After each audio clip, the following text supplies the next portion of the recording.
maging good health, maging maayos sa kanilang pamilya at mga anak, at ang aming inaasahan, ang iyong pangako sa aming buhay is a good thing and good future, Panginoon, para sa aming lahat. We pray in Jesus' name, in the name of the Father, Son, and Holy Spirit. Palakpakan natin si Lord. The gospel is taken from Luke chapter 3, verse 15 to 16, and verse 21 and 22. Luke chapter 3, verses 15 and 16, and then John to 21 and 22. Ganito ang sinasabi ng banal na aklat. Nananabik doon ang mga tao sa pagdating ni Kristo.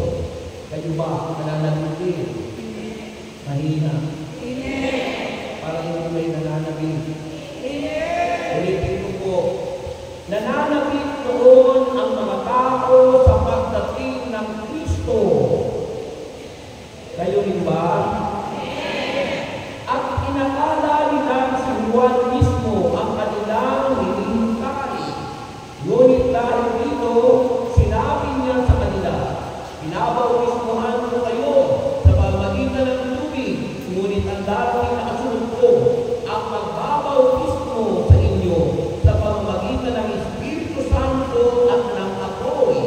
Siya ay higit na makapangyarihan kaysa akin, at hindi man lamang ako karapat-dapat na magkalat ng sintas ng kanyang sandalias. Verse 21 and 22. Nang mabautismuhan na ni Juan ang mga tao, binautismuhan din niya si Jesus, at habang nananalangin si Jesus, nabuksan ang langit. At lumabas sa kanya ang Espiritu Santo sa anyong kalapati.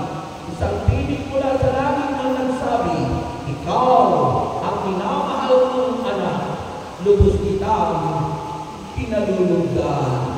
Mga kapatid, ang mabuting balita ng ating kaligtasan. Purihin palakpakan ang Diyos. Okay, ipapura natin ang ating mga prayer request. Napakahalaga na ating kahilingan sa unang-unang taon, 2025. Jack answered prayer kayong lahat. Jack answered prayer kayong lahat. Kaya mahalaga yan. Tanda ng inyong pagsampalataya sa Diyos. Pagtitiwala at pag-asa sa Kanya.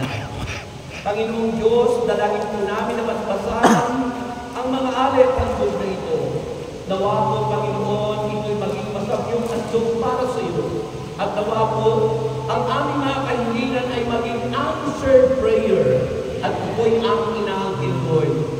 We pray, Lord God, na i-bless mo rin po ang aming buong tahanan.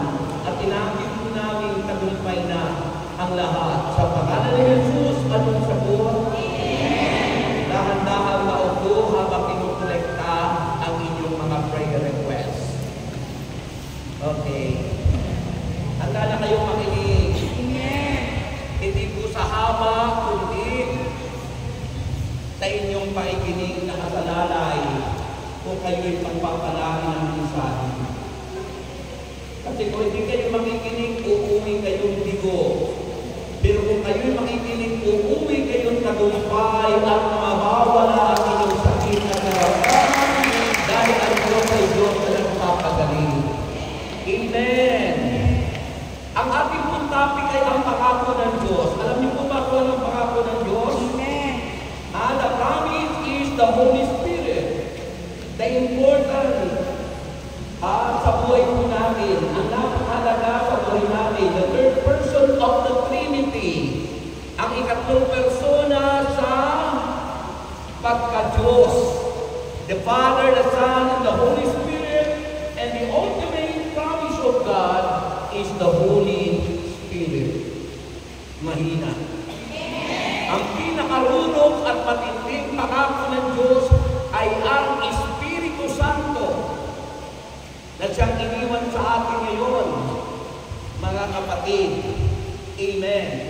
Sabi po ng Biblia, isushorten ko po ang aking pong mensahe sapagkat alam ko po kayo sabik na sabik nang umuwi, baka naghihintay na si Mister at iniisip niyong baka kung ano ang ginagawa ni Inday at ni Mister.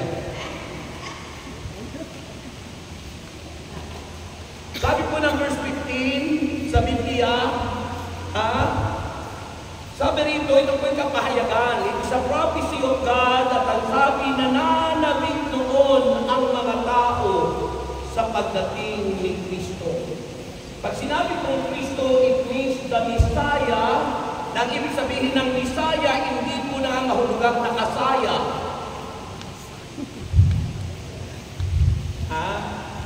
Pag sinabi ng Messiah, nakasaya.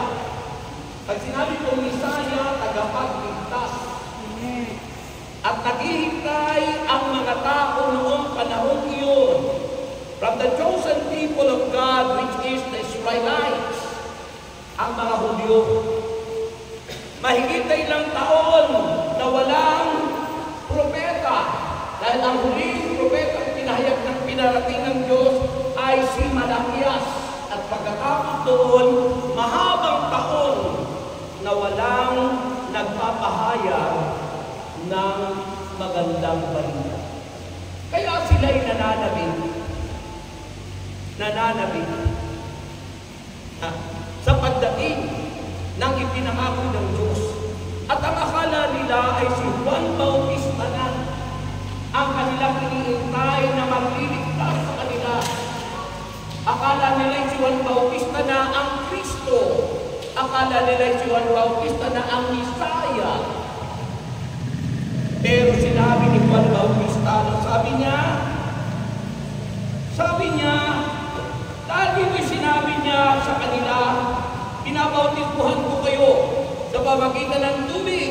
Ngunit ang darating na kasunod ko, sino siya? Si Kristo.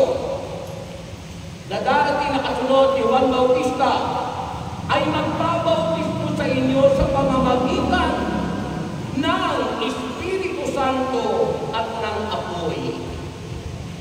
Ano ang kahalagahan ng Espiritu Santo at ng apoy? Ang Espiritu Santo po, mga kapatid, ay nag-i-empower o nagbibigay ng kapangyarihan sa lahat ng tao. Empowering the Holy Spirit, empowering the believers. Nagbibigay ng kapangyarihan. Kasi kung ang tao ay walang taglay na kapangyarihan, talunan ka lagi, kaya lagi kang alipin ng diablo.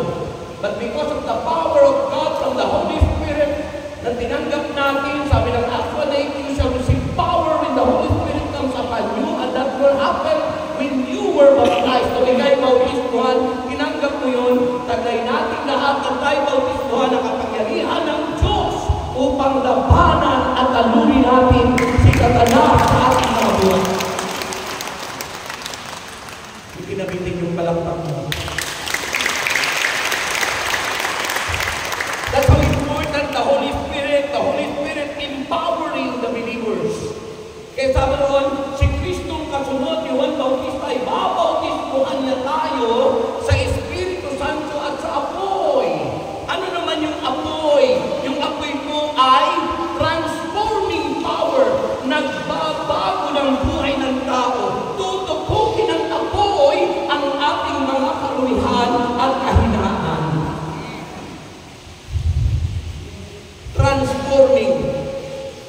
Transformation. Espiritu Santo at apoy. At the Holy Spirit is gifted. Nagbibigay ng gift o regalo para sa atin. Ano yung regalo nito? Regalo para tayo makapaglingkod ng ayon sa kalooban ng Diyos. The gift of the Holy Spirit. Mahina.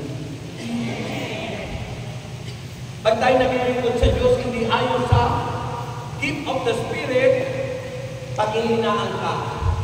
Pero kung naglilingkod ka sa Diyos, ayon sa gift of the Spirit, pagpapalain ka ng Panginoon. Ang hina. The gift of the Spirit is the power of all Christians. Ang regalo po ng Espiritu Santo ay kapangyarihan ng mga Kristiyano. Ano ba yung regalo? Ano ba yung gift of the Spirit? Ano yung regalo nito? The gift of faith, the gift of tongues, the gift of prophecy. Ang prophecy po ay yung pagpapahayag ng salita ng Diyos. Preaching, pagpapahayag, gift of prophecy. Gift of healing, pagpapagaling. Gift of wisdom, gift of knowledge, gift of discernment, iba't ibang kaloob. Kaya dapat po sa paglilingkod, yun ang batayan natin sa paglilingkod bilang tayo'y mga anak ng Diyos na Kanyang kinalulugdan. Magpakailanman, ikaw pa rin.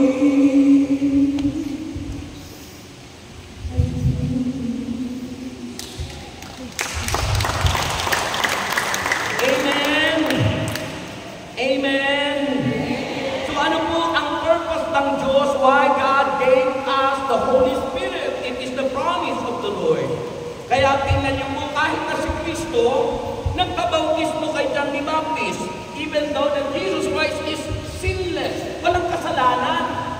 Kahit na sinabi ni Juan Bautista, ang aking pagbabautismo ng tubig sa inyo ay tanda ng pagsisisi. Walang pagsisisihan si Jesus sapagkat hindi naman siya nagkasala. Tayo lang mga makasalanan sapagkat tayo mga tao lahat ay nagkasala. Walang sino man marapat-dapat sa paningin ng Diyos. Bakit kailangan natin tayo bautismuhan? At bakit si Kristo ay nagpabautismo? To fulfill the promise of God.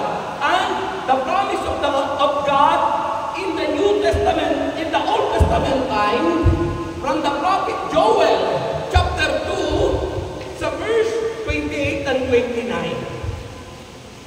Ano ang pangako ni Prophet Joel? I will pour out my spirit upon all flesh. Ibubuhos ko sa lahat ng tao ng aking espiritu. At inulit ko sa Acts of the Apostles, sa Kabanata 2, talata 17 at 18, at sa talatang 2, verse 1 and 2. And it was fulfilled, not only for the people of God, but to our Lord Jesus Christ. Kaya siya ay nagpabaptize. At sinabi ng bautisman si Kristo, verse 21 and 22, sa Gospel, Luke chapter 3, nang si Kristo ay binabautismuhan, nabuksan ang langit. Kung hindi nagpabautismo si Kristo, sarado ang langit. Nung si Kristo hindi pa dumarating at hindi pa nababaptize, sa napupunta ang namamatay na tao sa Abraham bosom, sa sinapupunan ni Amang Abraham. Pero nang mabuksan ng langit, ang mga tapat at tumanggap kay Kristo ay diretsong nakakapasok sa langit sapagkat Jesus is the way, the truth, and the life, and no one can come to the Father except through our Lord Jesus Christ. Sana po yung mga pumapalakpak, makipalakpak na rin kasi baka kayo ma-stroke niyan. Nakaka-stroke po yun pag hindi natin iginagalaw ang ating mga kamay.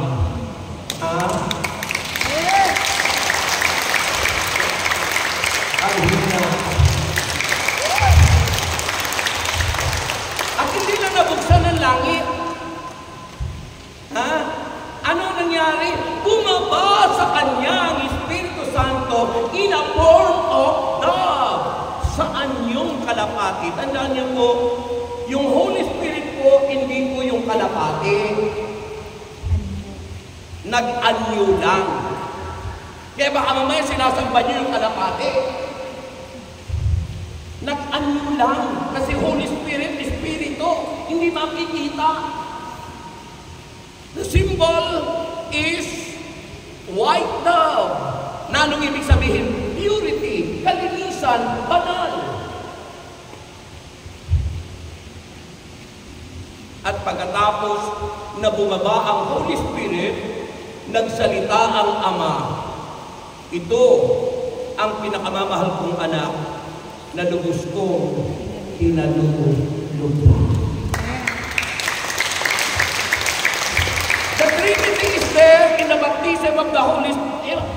baptism of Jesus Christ in the river of Jordan.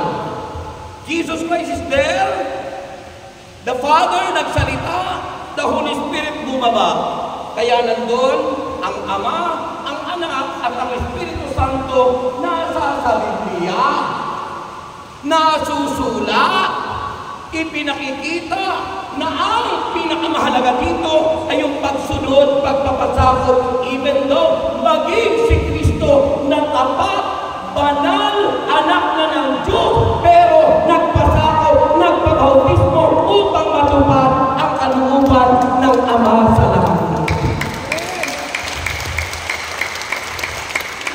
So the promised Holy Spirit was fulfilled. The prophecy from the Old Testament time, from the prophet Joel, that I will pour out my Spirit upon all flesh. Ay si Kristo po naging flesh, sabi ng John 1, verse 14, and the Word become flesh and dwelt among us. At natupad at naganap ang pangako ng Diyos. Hindi lamang sa atin, kundi higit sa ating Panginoon Jesus. And finally, pinakailakan. And finally, hindi lang po empowering, gifting, and transforming, but the Holy Spirit is so important in our lives. Why?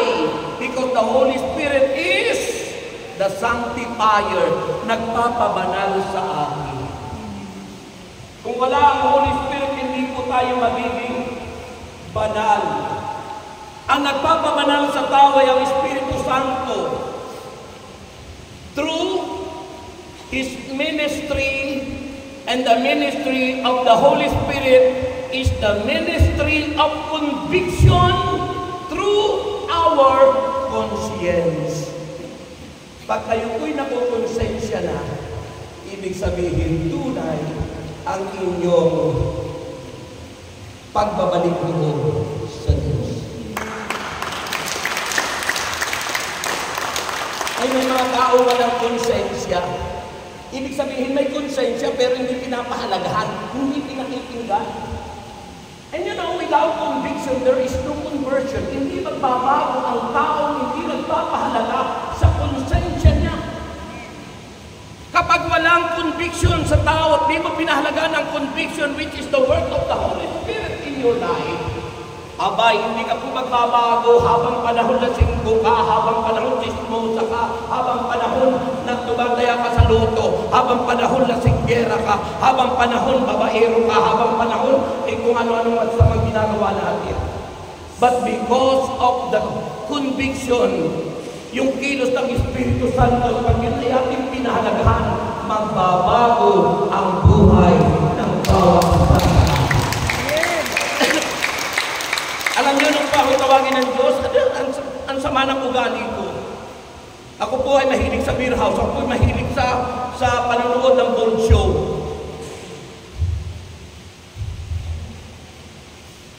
Ang dami kong kasamaan na ginagawa. Pero nung ako po ay makunbit ng Spirit, when I was baptized by the Holy Spirit, mahalaga po yung baptism in the Holy Spirit, kaya dapat kayo umaattend ng CLS Quezon Catholic Life in the Spirit Seminar. At pag tayo nabaptize ng Holy Spirit, doon po mabubuksan. Kung nabuksan ang langit, doon mabubuksan ang ating mga puso upang manahan sa atin ang presensya ng Espiritu ng Diyos. 1 Corinthians chapter 3 verse 16, you know that your body is the temple of the Holy Spirit. Hindi nyo ba niya alam na ang inyong puso, inyong katawan ay templo ng Espiritu Santo na nananahan sa inyo? At parurusahan ng Diyos sino mang nagwasak o magwawasak ng templo niya. At kayo ang templo ng Espiritu Santo. Salamat na lang sa Diyos sapagkat ako po'y kanyang tinats through His conviction. Sapagkat kung hindi po ako tinats noon, pinawasak ko ang templo ng Espiritu Santo.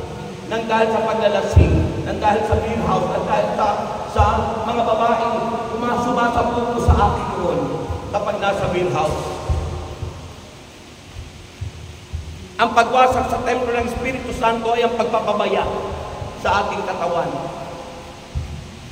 Kapag ang ating katawan ay ating pinababayaan, alam mo nang high blood ka, kain ka pa ng kain ng lechon, mamamatay ka kaagad.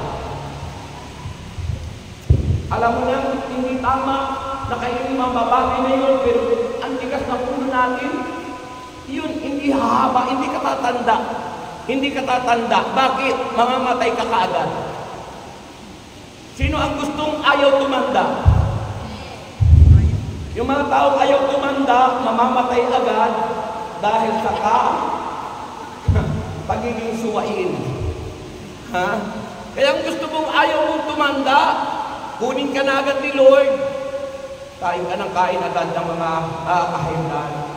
Hindi magtatagal, hindi matatapos ang taon. Isisilid ka sa kahon. Gusto niyo? Ayaw, di ba? Kaya po, ito ang napakahalaga. The promise of God. And the promise of God is not only Jesus Christ, but the ultimate promise of God is the Holy Spirit na siyang iniwan sa atin ngayon. He is our counselor and guidance. Ang siyang nagpapamanal sa atin. Ang siyang nagbigay ng kapangyarihan sa atin. Ang siyang nag-transform sa atin at nagbigay ng gift sa buhay natin para tayo makapaglingkod ng buong katapatan. At yan ang naganap sa buhay ni Brother Rex America in the Philippines. Sa edad kong ito, because of the Holy Spirit, nagiging mukhang bata ako. 69 na po ako, pero mukhang 39 years old na. It's because God is always with us. Kayo na kayong lahat. Ang lahat ng gustong gumaling, itaas ang kamay. You know, so important faith, sabihin yung faith, pananampalataya.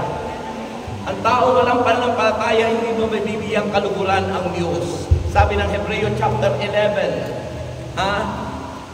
without faith, you cannot please our God. Kaya mahalaga ang pananampalataya. Sabihin nyo sa Panginoon, Espiritong Banal, manahang ka sa aking buhay. Declare it. Come on.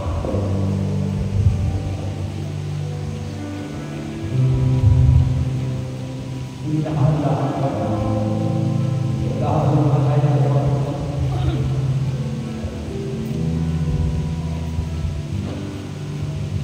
Espiritong Banal, manahang ka.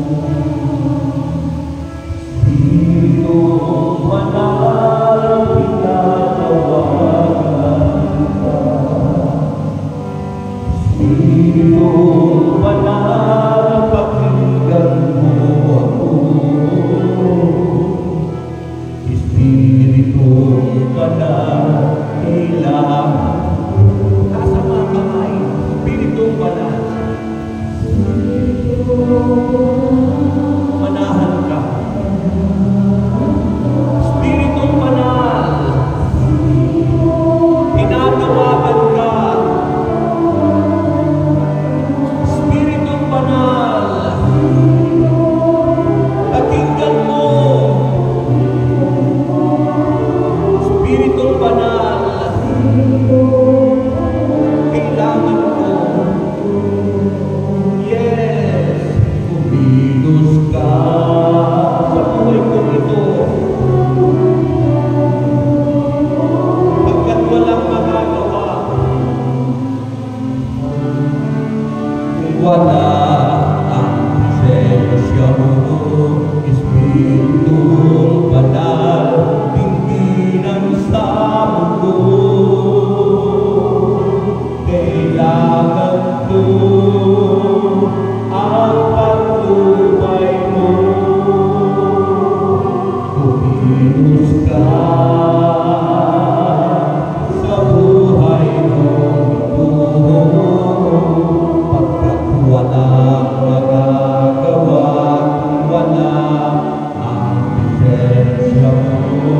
Espiritong Banal, tinginan sa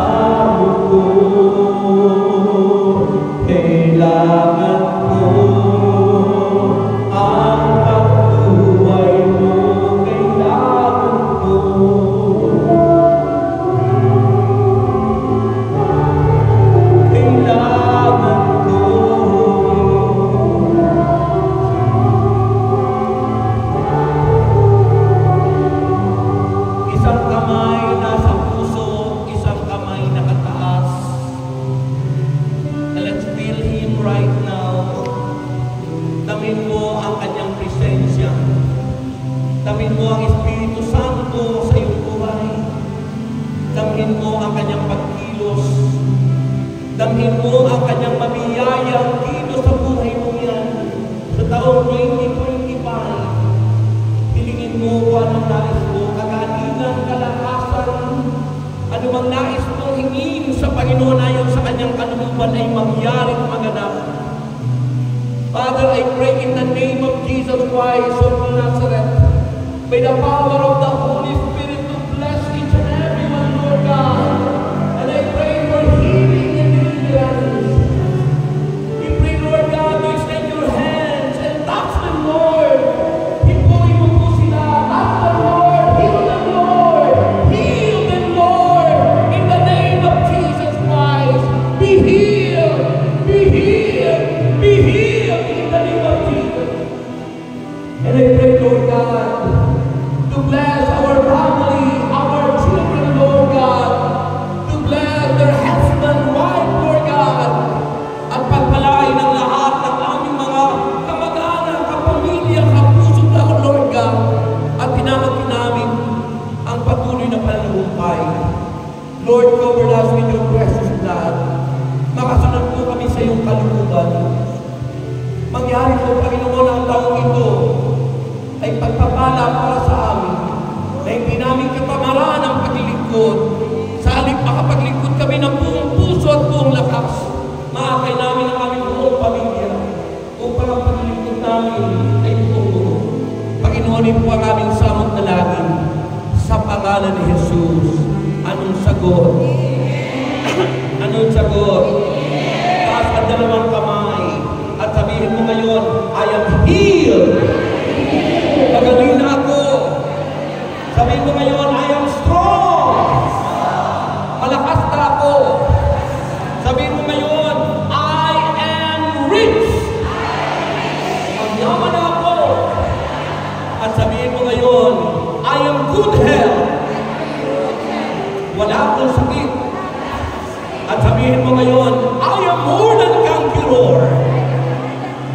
No one can defeat me. Anong sagot? Palakpakan natin si Lord. Ang malakas. Sino na yung walang magaling na? Magaling ka na. Okay, paalaala ay gamot sa taong nakalilimot. Sa January 15 po ay ating General Assembly. Kaya po kailangan kayong lahat ay nandun. Amen. Sa San Pascual Bailon. Okay, at abangan niyo po ang pastoral visit ng ating pong mga kapatid na sila Brother Mike at ang kanyang mga anak. Tayo po ay naka-schedule ng pang-5. Baka po mga month of February na yun. Kaya po, we need to prepare upang sa ganun po ay tayo pagpalain ng Diyos. Mahina. Okay? So, January 15, General Assembly, alas 8 ng umaga hanggang alas 4 ng hapon. Mga manggagawa, maaga po dahil tayo may formation ng umaga. After the lunch, mga kapatid, yun na po ang pinaka-final ng General Assembly. At tandaan niyo po yung ating pagsunod sa kalooban ng Diyos. All workers must tithe. Ano po, ang mga manggagawa dapat nag-iikap po. As a sign of your submission and obedience and your commitment in serving the Lord. Amen. Okay, taas ang inyo po mga daladalahan. Para po sa inyong guest na politics, sino ba yung guest ng politics? We welcome you. Kung nakalis na po, ay hindi kayo nakapagtingis. So we welcome you and we acknowledge you kung sino man po kayo. Hindi po ako makapag-say kanina na magsalita siya sapagkat we are inside the church. Ang church kasi ay control ng ating pong parish priest. Kaya hindi ako po pwede mag-say na yes, okay. Okay? So thank you so much. Sabi ko, we need to acknowledge him lang kung siya man ay nandito. Ina-acknowledge namin ang yung presence at bawal pa naman ngayon ang mag-campaign. Sa February pa po ang campaign period. So thank you so much. Taas ang lahat ng yan. Ama namin Diyos, pagpalain niyo po ang lahat ng ito, basbasan, mapanyo, at sinagis, Biblia, wallet, bag, passport, at papeles. At inaangkin na po namin kami lahat ay answered prayer na tagumpay na. Anoint these things, Lord God. I-anoint mo ang mga bagay na ito. At inaangkin po namin ang matikitan ng mga bagay na ito ay pagpapalaki. Sa pangalan ni Jesus, anong sagot? Amen. Ibaba ang lahat ng yan. Ibaba nyo na po sa inyong mga upuan. Okay, wala pong magnanakaw niyan, yung bag nyo. Okay, baba nyo po muna. Okay, tapos tacho ang inyong kamay, ipalakpak ng malakas at sabihin nyo, thank you, Lord. Sino gusto ng bonus? Sino gusto tumangap ng bonus? Ayan, sabi ng salita ng Diyos at madalas sabihin ng Servant Peter, kung ano ang inyong isipin at sabihin mangyayari. Kaya mag-isip na kayo. At sabihin nyo ngayon sa akin pagsiga at paghagis sa inyo. 3 blessing na iahagis ko aside po doon sa inyong prayer request. Una itong sumama sa ating pong Pilgrimage Jubilee Year sa 2025.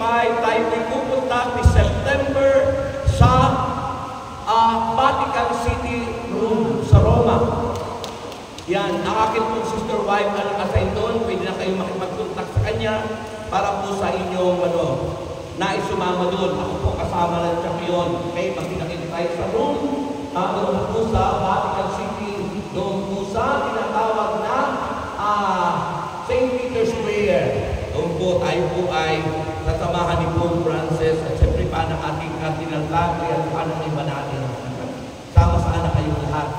Mura lang po. Kung wala kayong pamasahe, yun ang isigaw nyo ngayon. Wala kayong visa, yun ang isigaw nyo ngayon. Ang sister wife po pa mag-aasikaso ng inyong papers, ng inyong visa, lahat-lahat po.